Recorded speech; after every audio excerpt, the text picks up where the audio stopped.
तो दोस्तों, ये मूवी है एक वैम्पियर की जो एक वैम्पायर और एक इंसान के मिलाप से पैदा होता है। वैम्पियर वैम्पायर्स के दुश्मन होते हैं क्योंकि वैम्पियर का खून वैम्पायर्स को जला के राख कर सकता है। तो चलिए शुरू करते हैं। मूवी के शुरू में हमें एक वैम्पायर दिखाया जाता है जो लॉर्ड ऑफ द नाइट होता है, जो अपने घोड़े पे सवार होकर अपने घर की तरफ जा रहा होता है क्योंकि उसकी बीवी जिसका नाम वेल्मा होता है उसका बच्चा होने वाला होता है। उसी घर में हमें 3 औरतें भी दिखाई जाती है जो अपने जादू से उस वैम्पायर को रोकती है। वो अपने जादू से घर के चारों तरफ एक सर्कल बना देती है ताकि वो घर के अंदर ना आ सके और अपने बच्चे को अपने साथ ना ले जा सके। उसी दौरान वेल्मा का एक बेटा होता है और वेल्मा की मौत हो जाती है। ये देखकर लॉर्ड ऑफ द नाइट काबू से बाहर हो जाता है और उन सब पर हमला कर देता है, लेकिन उनमें से एक औरत अपने जादू से सबको बचा लेती है और लॉर्ड ऑफ द नाइट उन्हें कहता है कि मुझे मेरा बेटा वापस दे दो। लेकिन वो औरतें कहती हैं कि आप इसे नहीं ले जा सकते, जब तक कि अपने फैसले खुद लेना नहीं सीख जाता ये हमारी हिफाजत में रहेगा। फिर हमें कुछ सालों के बाद का सीन दिखाया जाता है जहाँ एक कमांडर अपने सोल्जर्स के साथ एक शहर में जाता है जहाँ हर तरफ लाशें ही लाशें होती हैं।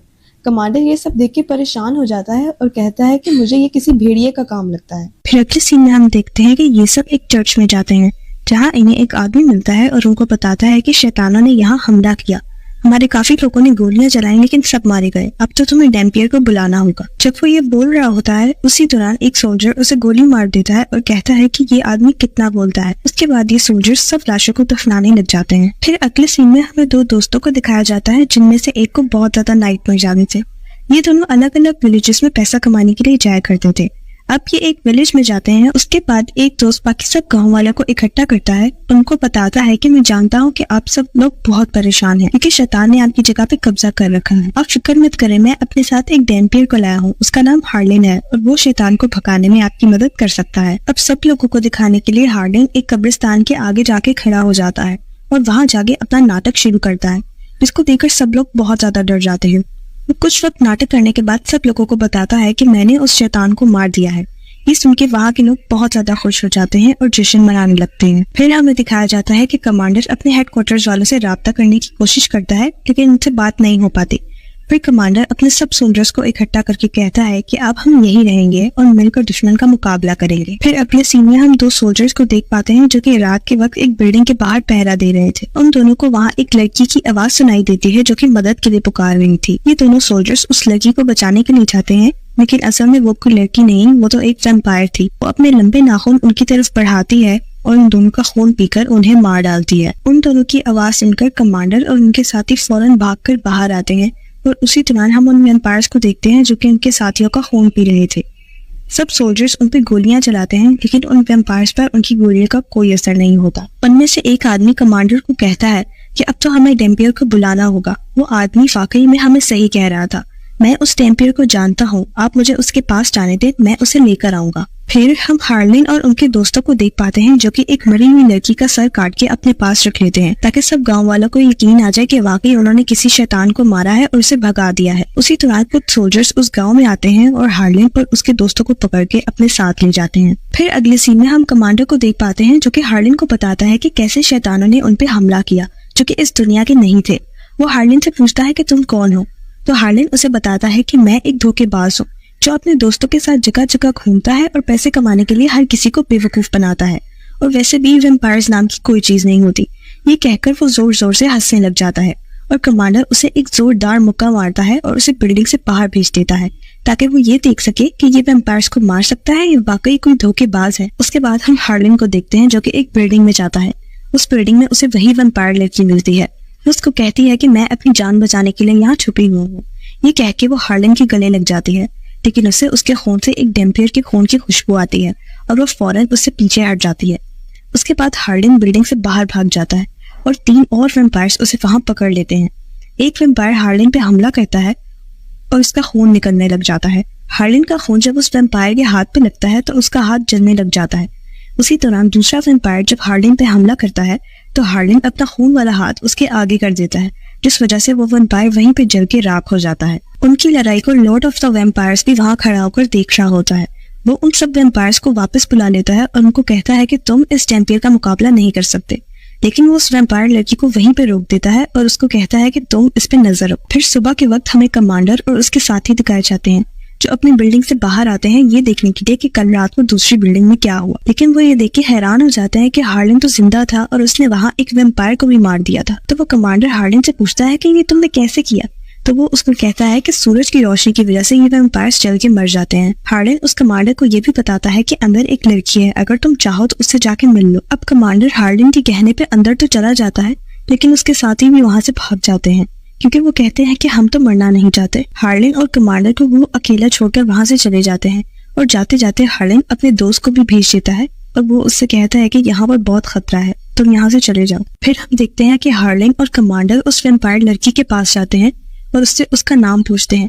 तो वो बताती है कि मेरा नाम टेस्ला है। वो कमांडर से कहती है कि तुम पहले भी एक बार मेरी जान बचा चुके हो। और हार्लिन को कहती है कि डैम्पियर, तुम चाहते तो मुझे मार सकते थे, लेकिन तुमने ऐसा नहीं किया। आज मैं सिर्फ तुम्हारी वजह से जिंदा। उसके बाद वो उन दोनों को बताती है कि मुझे गोरका से नफरत है। गोरका असल में उसका मास्टर होता है जो कि लॉर्ड ऑफ द नाइट खुद होता है। हार्लिन के पूछने पर टेस्ला उससे बताती है कि मैं अब जो भी हूँ मैं लॉर्ड ऑफ द नाइट की वजह से हूँ। वो वैम्पायर्स को पैदा करते हैं और सूरज में भी बाहर जा सकते हैं और तुम जैसे को भी पैदा करने की ताकत रखते हैं। वो हार्लिन को ये भी बताती है कि तुम भी एक डैम्पियर हो। फिर वो उसे बताती है कि तुम्हारे फादर ने तुम्हें बचाने के लिए तुम्हें खुद से दूर रखा, वरना लॉर्ड ऑफ द नाइट कोई भी डैम्पियर पैदा होने पर उसे फौरन मार देते हैं। और अब गोरका जान चुका है कि तुम एक डैम्पियर हो और अब वो तुम्हें मारने के लिए कुछ भी कर सकता है। फिर हम एक जंगल को देख पाते हैं जहाँ से हार्लिन का दोस्त और वो सोल्जर्स गुजर रहे थे। वहाँ अचानक एक सोल्जर को खून की उल्टी आ जाती है और उसकी जगह गोरका यानी लॉर्ड ऑफ द नाइट आ जाता है, जो सब सोल्जर्स और हार्लिन के दोस्त पे हमला करके उन्हें अपने साथ ले जाता है। ये सब सीन टेस्ला भी देख रही थी और अब हार्लिन को भी सब कुछ नजर आने लगता है। वो कमांडर से कहता है कि उन्होंने मेरे दोस्त और तुम्हारे साथियों को पकड़ लिया है, अब हमें उन्हें बचाने जाना होगा। हार्लिन टेस्ला से कहता है कि मुझे उसके पास ले चलो। टेस्ला दिन की रोशनी में खुद को कवर करती है और हार्लिन और कमांडर के साथ गोरका को मारने के लिए निकल जाती है। टेस्ला उन दोनों को बताती है कि हार्लिन ही वो है जो गोरका को मार सकता है और गोरका की मौत मेरी आजादी है। अगले सीन में हम देखते हैं कि हार्लिन को फिर से नाइटमेयर्स आ रहे थे और वो बेहोश हो जाता है। जब वो उठता है तो कमांडर उसे बताता है कि वो बेहोश होकर बिल्कुल पागलों जैसी हरकतें कर रहा था। उसके बाद वो तीनों जंगल में रात गुजारने का फैसला करते हैं और हार्लिन जब अपने जख्मों की तरफ देखता है तो वो आहिस्ता आहिस्ता गायब हो रहे थे। कुछ देर बाद टेस्ला उसे बताती है कि गोरका ने उससे बहुत से बुरे काम करवाए जिन्हें मैं भूल जाना चाहती हूँ। फिर नेक्स्ट सीन में हम कमांडर के एक साथी को देख पाते हैं जिसे गोरका ने कैद किया होता है। वो उसे अपना खून पिला के एक वैम्पायर बना देता है और उसे अपना गुलाम बना लेता है। उसके बाद हमें एक वॉर का सीन दिखाया जाता है जहाँ कमांडर अपने साथियों से कहता है कि अब शाम होने वाली है और अब वो सब वैम्पायर्स बाहर आ जाएंगे और अब यह हथियार हमारे किसी काम के नहीं रहेंगे। इस पर हार्लिन उन्हें कहता है कि मेरे पास एक आइडिया है। वो अपने हाथ पे एक कट लगाता है और अपना ब्लड उन बुलेट्स पे लगा देता है। इसी दौरान टेस्ला भी इनसे एक गन मांगती है जिसपे कमांडर को बहुत गुस्सा आता है और कमांडर और टेस्ला में बहस शुरू हो जाती है। हार्लिन उन दोनों को चुप करवा देता है और फिर हार्लिन टेस्ला को भी एक गन दे देता है। फिर हम देख पाते हैं कि टेस्ला कमांडर और हार्लिन को लेकर एक पुरानी सी लाइब्रेरी में चली जाती है जहाँ कमांडर का साथी वैम्पायर बनकर उस पर हमला करने आ जाता है और हार्लिन का आइडिया यहाँ काम कर जाता है। कमांडर डैम्पियर के ब्लड वाली बुलेट से सब वैम्पायर्स को मार देता है और उसके बाद टेस्ला हार्लिन पर गोली चला देती है। टेस्ला ने हार्लिन पर गोली गोरका के कहने पर चलवाई थी जो कि असल में उसका मास्टर था और खुद वो वहां से भाग जाती है। उसके बाद कमांडर हार्लिन के जख्मों को साफ करता है तो वो देखता है कि हार्लिन के जख्म तो खुद ब खुद भरने लग जाते हैं क्योंकि वो तो एक डैम्पियर था। फिर हम एक औरत को देख पाते हैं जो कि अपनी जान वैम्पायर से बचाकर भाग रही थी। वो वैम्पायर्स असल में टेस्ला के साथी थे। तो अचानक टेस्ला उनके सामने आ जाती है और अपने साथियों पर हमला करके उन सबको मार देती है और उस लड़की की जान बचा लेती है। जैसे ही वो अपने साथियों को मारती है वहाँ पे गोरका यानी लॉर्ड ऑफ द नाइट आ जाता है और टेस्ला को अपने साथ कैद करके ले जाता है। उसके बाद हमें कमांडर और टेस्ला दोनों एक जंजीर के साथ बंधे हुए दिखाई देते हैं। टेस्ला पर कमांडर का एक साथी जो कि वैम्पायर बन चुका था वो आग से उसे मार रहा होता है। कमांडर उसे रोकने के लिए उसे अपनी तरफ बुलाता है। इसी दौरान टेस्ला खुद को जंजीर से आजाद करा लेती है और उस वैम्पायर का गला काट के उसे मार देती है। उसके बाद टेस्ला खुद भी बहुत ज्यादा कमजोर हो जाती है। वो कमांडर उसे अपना खून पिलाता है जिससे वो काफी बेहतर महसूस करती है। फिर अगले सीन में हमें हार्लिन और गोरका की फाइट दिखाई जाती है जहाँ हार्लिन गोरका पे हमला करने के लिए आगे बढ़ता है तो गोरका उसे जमीन पे गिरा देता है। उसके बाद वो कमांडर और टेस्ला दोनों को अपने मैजिक से दीवार पे लटका देता है। उसके बाद हार्लिन का दोस्त जो कि वैम्पायर बन चुका था वो उस पर हमला करने के लिए आगे बढ़ता है तो हार्लिन से उसकी वो तकलीफ देखी नहीं जाती। वो उसकी तकलीफ को खत्म करने के लिए उसे भी मार देता है। उसके बाद डैम्पियर फिर से गोरका से लड़ने के लिए उठता है लेकिन गोरका उसे जमीन पे फिर से गिरा देता है वो उसे बताता है कि तुम मेरे दुश्मन साथी ड्रैका के बेटे हो, जिसने मुझसे बदला लेने के लिए तुम्हें पैदा किया, लेकिन मैंने बहुत सालों पहले उसे पहले यहाँ से भगा दिया था। बेहोशी के दौरान वो ख्वाब में अपने फादर यानी ड्रैका को देखता है, जो कि ख्वाब में उसे बताते हैं कि उठो मेरे बेटे और खुद को पहचानो, अपने खून की आवाज को सुनो। जैसे ही वो ये सुनता है उसे फौरन होश आ जाता है और वो उठकर गोरका से लड़ने लग जाता है। गोरका उस पर बहुत ज्यादा हमले करने की कोशिश करता है, लेकिन उस पर इन हमलों का कोई असर नहीं होता। आखिरकार हार्लेन मौका पाकर अपने खून वाले हाथ से उसका गला दबा देता है, जिससे वो जलकर राख हो जाता है और वहीं पर उसकी मौत हो जाती है। फिर अगले सीन में हम एक कमरे को देखते हैं जहाँ एक लाइब्रेरी होती है। उसका दरवाजा खुलता है और वहाँ एक बुक होती है। कमांडर के पूछने पर हार्लेन उसे बताता है कि गोरका ने मुझे कहा था कि ये जगह मेरे बाप की थी।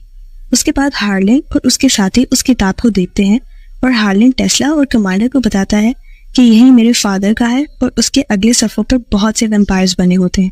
जिस पर हार्लेन कहता है कि जंग तो अभी शुरू हुई है। ये कह के वो तीनों बाकी लॉर्ड ऑफ द नाइट को मारने के लिए निकल जाते हैं और कहानी यहीं पर ख़त्म हो जाती है। अगर आपको हमारी एक्सप्लेनेशन अच्छी लगी तो हमारा चैनल ज़रूर सब्सक्राइब करें ताकि हम इसी तरह का कंटेंट आपके लिए लाते रहें। Thank you for watching.